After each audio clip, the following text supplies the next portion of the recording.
welcome to Conversation with Friends. This is episode 1. My name is R.O. Smith, and this is Pastor Carla Shaw. I know her as Carla, and you do too, probably. But this is our, like we said, this is our first episode. This is our inaugural event. Conversation with Friends. What is it? It's basically an authentic discussion and seeing how faith interacts or engages with culture. And so our hope is that over the next, however long this is going to be, and this will last, is that you will join with us in this conversation that's going on, and we want you to interact with us. So today I just want to start with just kind of talking about our stories. Where do we come from? Because how we converse really starts from where we're coming from. And so when we talk about God, tell us, let's start a little bit. What's your faith story? Where does it start? What kind of home did you grow up in? Was God part of your home, etc.? Those kind of things. So I grew up in what I would describe as a non-Christian home. I don't know that my parents would describe it that way. Oh, my dad would. My dad is deceased, but he would have been a self-prescribed atheist. Okay. As he aged, he would have more been an agnostic, which is he didn't really care. Okay. My mom, on the other hand, came from a very, very conservative Christian home. So she brought this Christian knees into our home where my dad rejected it. So there was a great number of years, which was basically my childhood, where we didn't attend church because they disagreed. Okay. Okay. So, but did your mom talk about it at all, or was it? Yeah. So she would bring it into the home to some degree, and she would have always seen herself as a very conservative, practicing Christian. Okay. And did you see the conversations they had about God? Never. Okay. Never. Never. Okay. What about you? What was your? So I grew up in an Episcopal home. So we went to church every Sunday, and that was kind of that's where God was talked about, and he was left at the door. So I didn't really have much discussion in the home. I knew there was a God, and I knew he was kind of out there somewhere watching us, but there was no interaction or personal kind of engagement. Mm-hmm. So and it wasn't until I became a Christian around 12 years old that I heard about this personal relationship, and that kind of just blew my mind, because I was like, wait, God just sits out there and he's out there, but he doesn't do anything. And to hear that he loves us and cares about us was just totally mind-blowing for me. And so the personal is what really ignited. Personal, yeah, that just kind of struck me. And so I became a Christian, and then why did you put that in quotes, Christian? Sorry, I just threw that out because I grew up in a Christian home. So sorry. Yeah. Way to catch me on that. So then after I became a Christian, I went to a Baptist church, embarrassingly, because they had good-looking girls in the youth group. Mm-hmm. So, and I was absolutely probably one of those good-looking girls. So let's be honest. So. And then, I was in middle school, and so I went to a Baptist church just because they had a cool youth group, good-looking girls, whatever, and that kind of really became where Does anybody use the term "good-looking" anymore? I've never heard anyone in our generation say that. Good-looking. So sure. Just throwing it out there. And so that's where I really kind of started developing my language and Christian faith. And it was really interesting, though, because growing up in an Episcopal church and not talking about it at home, I didn't really have a lot of shame language associated with God, and it wasn't until the Baptist church that I learned what that was, which was kind of interesting a little bit, and so I feel like I'm still trying to unpack some of that, because I find myself sometimes using even shame language in my parenting, and when I'm talking to someone, I just want to be like, oh, you think God's okay with that, or whatever, and kind of undermining that. So because it works. Because it works, right?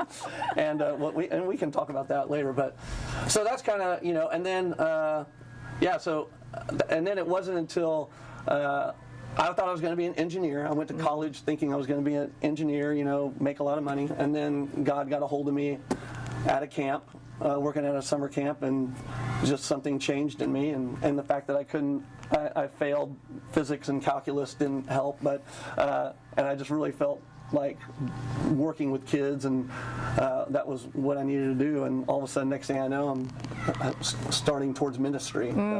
It's interesting because the Baptist Church is also where I would have said I found faith, and so I feel like that's a lot of people's stories. The Baptist Church. I mean, they're really good at.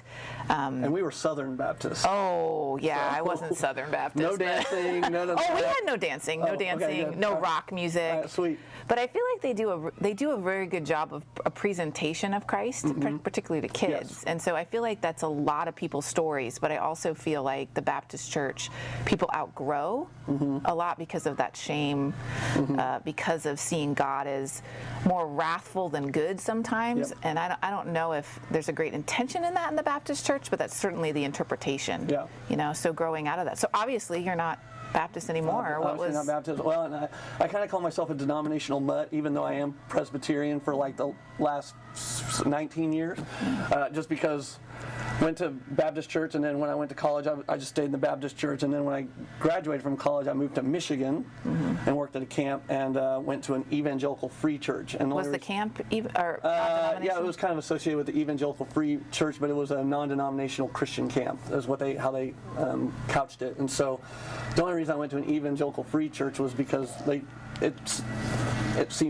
it was local, and it seemed comfortable, and they didn't seem totally heretical. So I was like, oh yeah, sure, I'll go here. And so, and then when I moved out to California to go to seminary, that's when church, I was kind of always like a parachurch guy, like Young Life, camp guy. And then when I went to Fuller is when I started like falling in love with church and like going, oh, there's this body that I always knew about, but I never wanted to like be involved with because it was like, bureaucratic or institutional. I was like, oh.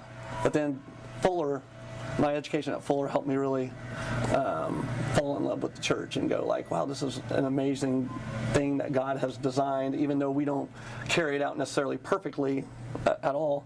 But it was just a beautiful thing. So, but when I was at Fuller, I went to a congregational church. I went to, and then finally I found a Presbyterian church and settled there, and that was only because they gave me a job. Totally. I think the Presbyterians are really good at that, giving people jobs. So, well, it's funny because I have a very similar story. I like how you describe your denominational mutt. I don't know that I would have described myself that way, but I certainly went from denomination to denomination because I knew the Baptist church wasn't for me. As I aged, I felt like some of the black and white thinking of the Baptist church, although good in my formative years of faith, I outgrew. I feel like I outgrew. Did you ever feel like, real quick, because I felt like when I was going through it, there were times that they would teach on something, and I would kind of like hear it, but I would be like, something doesn't feel right about it, but I wouldn't know, I didn't have words to put to it, or I didn't know why. I just was kind of like, totally. That doesn't feel totally right, but I see what you're saying. They gave good arguments and they were very persuasive, but I just didn't feel like it was. Yeah, and I got really good at those arguments. Okay. I feel like, and it felt very prescribed. Maybe that's the right way. And maybe that was just my interpretation of it. I don't know. But I was the same as you. I mean, I dabbled in the charismatic church. I mean, I was Pentecostal for a little while, evangelical free, missionary alliance. I mean, I did it all. I went to a Brethren in Christ school, so Mennonite was a big part of. And then the Presbyterians gave me a job. Same thing. But I feel like I chose to work for the Presbyterians because of my thoughtfulness, not because they just gave me a job. So when you say that, what about the Presbyterian? Like, are the other denominations weren't thoughtful, or what was, like you say? I mean, I don't want to say that because that's not true. But what was it about the Presbyterian Church that like embraced your thoughtfulness? So whereas like the other denominations didn't. Yeah, I feel like there was a time in my early 20s when I literally interviewed churches. I'm like, okay, what do you believe? What do you think about things? Like, I was very thoughtful in my approach to that. And when I came to the Presbyterian Church, it was before I started working for them. Some of the questions I had, I felt like they could answer. And the questions that I had, they answered by saying, we don't know. And I felt very refreshing in that answer. It was like, because there's so much, as I think it's Lauren Winner, the author, that says basically I live a life of doubt with a little bit of faith sprinkled in, and versus faith with a little bit of doubt sprinkled in. Right. And I felt like that is who I am. I live life with a lot more doubt than faith, but praise God, there's a little bit of of faith sprinkled into my doubt. And I felt like the Presbyterian Church could handle that. There was a space for that. There was a openness to that mystery, and they didn't prescribe everything. There was a lot of I don't know. Yeah, yeah. And that was attractive to me. Is that similar? Yeah, so that was one of the things I appreciated at Fuller, because Dr. Mao, at student orientation, like when we showed up, he said, you're going to come and you have all your questions that you're ready to try. Dr. Mao, by the way, a little bit lovely man, but kind of hobbit, looks kind of like a hobbit. Don't you think a little bit? Hopefully he's not watching. No, a lovely hobbit, of course. He's but, awesome. Yeah, no, I know what you're saying. And he's brilliant. And he would say, I hope you come. We're glad you come with your questions. That you're looking for answers. And our hope is that you walk away with even more questions than you came with. And I remember at that moment feeling like, okay, I'm at home. This is good. I like this already. And that's so interesting, Aro, because don't you feel like there's a lot of people that would not be a positive feeling for them? So many Christians that are like, I just want answers. So what do you think the difference is between people like you and me, which I would agree with that? I feel way more at home with God in the question than versus those that need answers to things. Yeah, I think it's easy. I think for a lot of people, it's easy to blame their upbringing, like the church or their upbringing. And like I said earlier, I was like, I can't really, even though the Baptist church had a lot of persuasive arguments, they were greatly influenced. And there was times when I was like, I don't know if I totally agree with that, but I didn't have the words. But I don't think that was because of them. I think it was more something inside of me that just didn't feel, it was my personality or whatever, my desire to learn or questions. So I don't want to just blame the church for that. But yeah, I don't know. I don't know. It's like, I think some people, they just can handle that messiness. Some people like things organized. Like at home, I like things.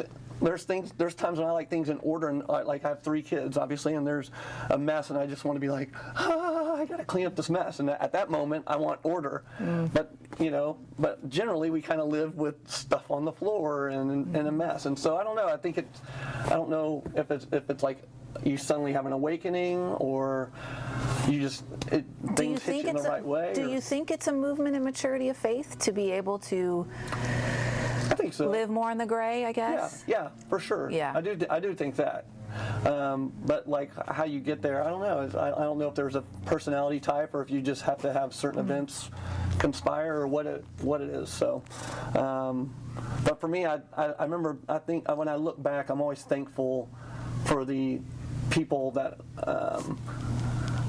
inspired me in my faith and asked questions, and they asked good questions. We had good discussions, and we were open and honest with each other, and we could kind of bring our ridiculous, knee-jerk answers, and they would kind of like, well, let's talk about that a little bit, and then you would be like, you could back up, and they would allow you to back up and be like, oh yeah, let me reword that in a better way, and you would just walk away more edified. And I think that's what we're trying to do here with this conversation with friends. Even is like, let's enter into the conversation with.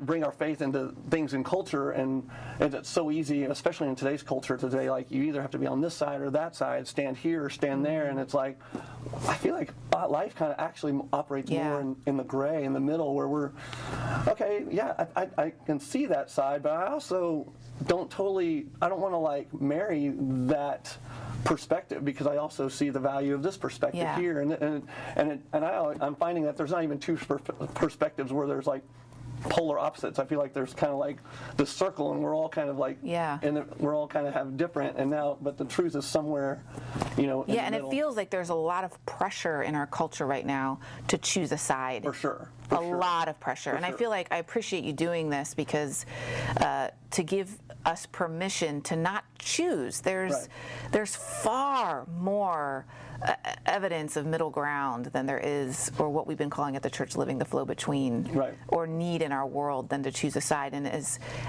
I think I just saw a study recently that was talking about the polarization of our nation, and how the gap has become wider and wider and wider and wider. The more social media, the more, and there's got to be an end to that at some point. There has to be a breaking point, and I think it's conversations like this that help us to come more back. And hopefully people, not only in the content, but hopefully in the way they see us converse, they'll be able to be like, oh, maybe that can be a model. Hopefully, I don't know. You know, because I know we'll disagree on things. Oh, I know we'll disagree. Do you remember that time when we were to maybe wrap up our timing? You're the one leading this, but remember that time when we were working at Bel Air Press together? Yep. And we used to basically have these conversations every Tuesday with our college staff and high school. There was like 5 of us that would go to Starbucks and just have conversations about culture. Yeah. And I remember there was something on the ballot in California that year, which we won't discuss what it is, but we were both in a different process, and we both were going to vote opposite of each other. So we had weekly conversations trying to give each other our different perspective, and then what happened? And then so we would have these perspectives, and so I remember on the day I went to vote, I was like, man, that Carla, she brings up some good points. I think I'm going to vote, and I totally voted different than how I been discussing with arguing, you. Discussing for the last for those 2-3 months leading up to the election, and then funny, I did the same thing. So I voted the opposite because I was like, I had some really good points. Yeah, and then I remember you came to the office and you were like, how'd you vote on this? And I told you, and you're like, no, I voted the way you told me. And I was like, I voted the way you told me. So we ended up canceling each other out. Totally, and it was just like, but I thought that was like a funny and beautiful moment because it was like, oh, we're both open to changing ourselves and learning, and then and growing and seeing from another perspective, even to the point where we can, heaven forbid, vote different.